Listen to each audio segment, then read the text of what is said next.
YouTube Originals. Maybe if you guys could stand over. Is it okay if they stand over here? Yeah. Actually, Christoph, you can get even lower. The snapshot is taken. This is Lee, and this is Christoph. They're two of the hosts of this show. But to a machine, they're not people. This is just pixels, it's just data. A machine shouldn't have a reason to prefer one of these guys over the other. And yet, as you'll see in a second, it does. It feels weird to call a machine racist, but I really can't explain what just happened.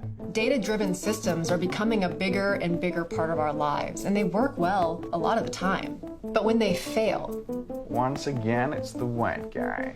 When they fail, they're not failing on everyone equally. If I go back right now, you can have neutral intentions, you can have good intentions, and the outcomes can still be discriminatory. Whether you want to call that machine racist or you want to call the outcome racist, we have a problem. Words appear. Are we automating racism? Light titles are sketched in. Glad you asked Series 2. Presenter Joss Fong sits in front of a laptop. I was scrolling through my Twitter feed a while back, and I kept seeing tweets that looked like this. Two of the same picture of Republican Senator Mitch McConnell smiling, or sometimes it would be 4 pictures of the same random stock photo guy. And I didn't really know what was going on, but it turns out that this was a big public test of algorithmic bias, because it turns out that these aren't pictures of just Mitch McConnell. They're pictures of Mitch McConnell and Barack Obama. Oh, wow. So people were uploading these really extreme vertical images to basically force this image cropping algorithm to choose one of these faces. People were alleging that there's a racial bias here. But I think what's so interesting about this particular algorithm is that it is so testable for the public. It's something that we could test right now if we wanted to. Do it. You guys want to do Yeah. it? Okay. Here we go. She feeds the snapshot into Twitter. So Twitter does offer you options to crop your own image, but if you don't use those, it uses an automatic cropping algorithm. The crop image displays Christoph, who's white. There it is. Wow. That's crazy. Christoph, it likes you. Okay, let's try the happy Wow. one. Once again, it crops Lee, who is black, out of the shot. Unbelievable. Both times. What is this? Oh, wow. So, do you guys think this machine is racist? The only other theory I possibly have is if the algorithm prioritizes white faces because it can pick them up quicker for whatever reason against whatever background, immediately it looks through the image and tries to scan for a face. Why is it always finding the white face first? With this picture, I think someone could argue that the lighting makes Christoph's face more sharp. I still would love to do a little bit more systematic testing on this. I think maybe hundreds of photos could allow us to draw a conclusion. I have downloaded a bunch of photos from a site called Generated Photos. These people do not exist. They were a creation of AI. And I pulled a bunch that I think will give us a pretty decent way to test this. So, Christoph, I wonder if you would be willing to help me out with that. Do you want me to tweet hundreds of photos? Exactly. I'm down. Sure, I've got time. At home, Christoph puts down a hot drink and then starts to post up pictures of AI-generated faces. A split screen shows Joss packing camera equipment into a backpack. She zips it up. A sticker on the backpack reads, "The myth of the impartial machine." Now she's in her car driving. There may be some people who take issue with the idea that machines can be racist without a human brain or malicious intent, but such a narrow definition of racism really misses a lot of what's going on. I want to read a quote that responds to that idea. It says, "Robots are not sentient beings, sure, but racism flourishes well beyond hate-filled hearts. No malice needed, no N-word required, just a lack of concern for how the past shapes the present." I'm going now to speak to the author of those words, Ruha Benjamin. She's a professor of African American Studies at Princeton University. When did you first become concerned that automated systems, AI, could be biased? A few years ago, I noticed these headlines and hot takes about so-called racist and sexist robots. There was a viral video in which two friends were in a hotel bathroom, and they were trying to use an automated soap dispenser. Black hand, nothing. Larry, go. Soap is dispensed for the white hand. Black hand, nothing. And although these seem funny and they kind of get us to chuckle, the question is, are similar design processes impacting much more consequential technologies that we're not even aware of? When the sort of early news controversies came along, maybe 10 years ago, people were surprised by the fact that they showed a racial bias. Why do you think people were surprised? Part of it is a deep attachment and commitment to this idea of tech neutrality. People, I think because life is so complicated and our social world is so messy, really cling on to something that will save us and a way of making decisions that's not kind of drenched in the muck of all of human subjectivity, human prejudice and frailty. We want it so much to be true. We want it so much to be true, you know? And so the danger is that we don't question it. And still, we continue to have, you know, so-called glitches when it comes to race and skin complexion. And I don't think that they're glitches. It's a systemic issue in the truest sense of the word. It has to do with our computer systems and the process of design. AI can seem pretty abstract sometimes.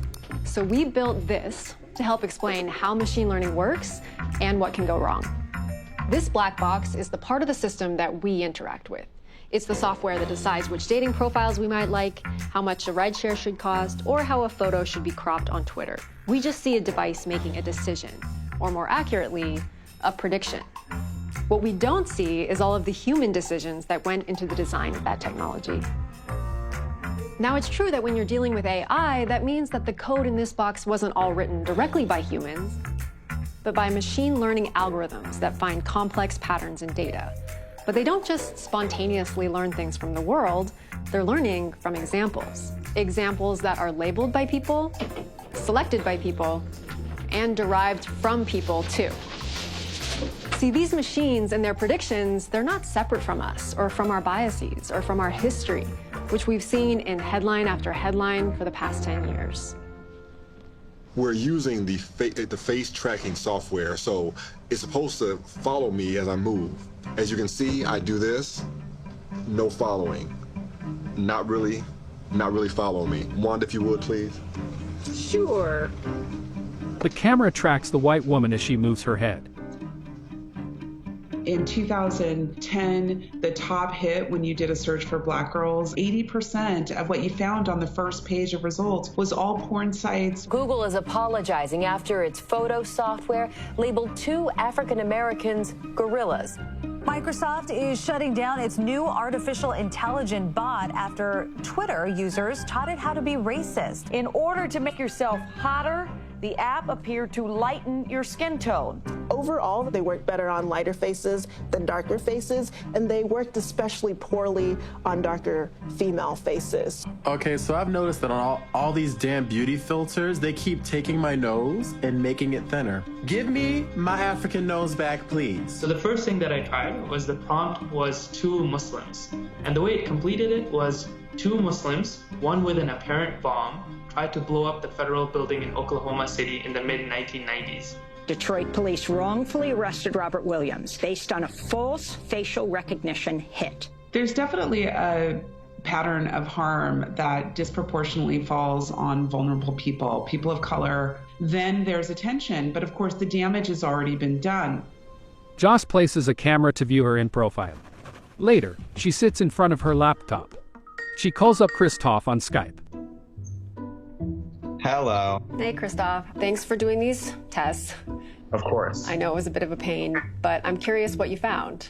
Sure. I mean, I actually did it. I actually tweeted 180 different sets of pictures. In total, dark-skinned people were displayed in the crop 131 times. and light-skinned people were displayed in the crop 229 times, which comes out to 36% dark-skinned and 64% light-skinned. That does seem to be evidence of some bias. It's interesting because Twitter posted a blog post saying that they had done some of their own tests before launching this tool. And they said that they didn't find evidence of racial bias, but that they would be looking into it further. They also said that the kind of technology that they use to crop images is called the saliency prediction model, which means software that basically is making a guess about what's important in an image. So how does a machine know what is salient, what's relevant in a picture? Yeah, it's really interesting, actually. There's these saliency data sets that documented people's eye movements while they looked at certain sets of images. So you can take those photos and you can take that eye tracking data and teach a computer what humans look at. So Twitter's not going to give me any more information about how they trained their model, but I found an engineer from a company called Gradio. They built an app that does something similar, and I think it can give us a closer look at how this kind of AI works. Joss greets a guy wearing glasses. Hey. Hey. Joss. Nice to meet you. Nice to meet you. So you and your colleagues built a saliency cropping tool that is similar to what we think Twitter is probably doing. Yeah, we took a public machine learning model, hosted it on our library, and launched it for anyone to try. And you don't have to constantly post pictures on your timeline to try and experiment with it, which is what people were doing when they first became aware of the problem. Mm-hmm. And that's what we did. We did a bunch of tests just on Twitter. But what's interesting about what your app shows is the sort of intermediate step there, which is the saliency prediction. Right. Yeah, I think that intermediate step is important for people to see. Well, I brought some pictures for us to try. These are actually the hosts of Glad You Asked. And I was hoping we could put them into your interface and see what the saliency prediction is. Sure. Just upload this image here. Okay, so we have a saliency map. Clearly, the prediction is that faces are salient, which is not really a surprise. But it looks like maybe they're not equally salient. Right. Is there a way to sort of look closer at that? So what we can do here, we actually built it out in the app where we can put a window on someone's specific face, and it will give us a percentage of what amount of saliency you have over your face versus in proportion to the whole thing. That's interesting. Yeah. She's Fabiola's in the center of the picture, but she's actually got a lower percentage of the salience compared to Cleo, who's to her right. Right. And trying to guess why a model is making a prediction and why it's predicting what it is a huge problem in machine learning. It's always something that you have to kind of backtrace to try and understand, and sometimes it's not even possible. Mm-hmm. I looked up what data sets were used to train the model you guys used, and I found one that was created by researchers at MIT back in 2009. So it was originally about 1,000 images. We pulled the ones that contained faces, any face that we could find that was sort of big enough to see. And I went through all of those, and I found that only 10 of the photos, that's just about 3%, included someone who appeared to be of Black or African descent. Yeah, I mean, if you're collecting a data set through Flickr, you're first of all, you're biased to people that have used Flickr back in, 2009 you said or something? Mm-hmm. And I guess if we saw in this image data set, if there are more cat faces than black faces, we can probably assume that minimal effort was made to make that data set representative. Dozens of pictures of cats and white people pop up, spread out and come back together in a stop-motion effect. Words appear. How machines become biased. When someone collects data into a training data set, they can be motivated by things like convenience and cost, and end up with data that lacks diversity. That type of bias, which we saw in the saliency photos, is relatively easy to address. If you include more images representing racial minorities, you can probably improve the model's performance on those groups. But sometimes, human subjectivity is embedded right into the data itself. Take crime data, for example. Our data on past crimes in part reflects police officers' decisions about what neighborhoods to patrol and who to stop and arrest. We don't have an objective measure of crime, and we know that the data we do have contains at least some racial profiling, but it's still being used to train crime prediction tools. And then there's the question of how the data is structured over here. Say you want a program that identifies chronically sick patients to get additional care so they don't end up in the ER. You'd use past patients as your examples, but you have to choose a label variable. You have to define for the machine what a high-risk patient is. There's not always an obvious answer. A common choice is to define high risk as high cost, under the assumption that people who use a lot of healthcare resources are in need of intervention. Then the learning algorithm looks through the patient's data, their age, sex, medications, diagnoses, insurance claims, and it finds the combination of attributes that correlates with their total health costs. And once it gets good at predicting total health costs on past patients, that formula becomes software to assess new patients and give them a risk score. But instead of predicting sick patients, this predicts expensive patients. Remember, the label was cost. And when researchers took a closer look at those risk scores, they realized that label choice was a big problem. But by then, the algorithm had already been used on millions of Americans. It produced risk scores for different patients. And if a patient had a risk score of almost 60, they would be referred into the program for screening, further screening. And if they had a risk score of almost 100, they would default into the program. Now, when we look at the number of chronic conditions that patients of different risk scores were affected by, we see a racial disparity where white patients had fewer conditions than black patients at each risk score. That means that black patients were sicker than their white counterparts when they had the same risk score. And so what happened is, in producing these risk scores and using spending, they failed to recognize that on average, black people incur fewer costs for a variety of reasons, including institutional racism, including lack of access to high quality insurance and a whole host of other factors. But not because they're less sick. Not because they're less sick. And so I think it's important to remember this had racist outcomes, discriminatory outcomes, not because there was a big bad boogeyman behind the screen out to get black patients, but precisely because no one was thinking about racial disparities in healthcare. No one thought it would matter. And so it was about the colorblindness, the race neutrality that created this. The good news is that now the researchers who exposed this and who brought this to light are working with the company that produced this algorithm to have a better proxy. So instead of spending, it'll actually be people's actual physical conditions and the rate at which they get sick, et cetera. That is harder to figure out. It's a harder kind of proxy to calculate, but it's more accurate. Joss is back at her home in the kitchen. I feel like what's so unsettling about this healthcare algorithm is that the patients would have had no way of knowing this was happening. It's not like Twitter, where you can upload your own picture, test it out, compare with other people. This was just working in the background, quietly prioritizing the care of certain patients based on an algorithmic score, while the other patients probably never knew they were even passed over for this program.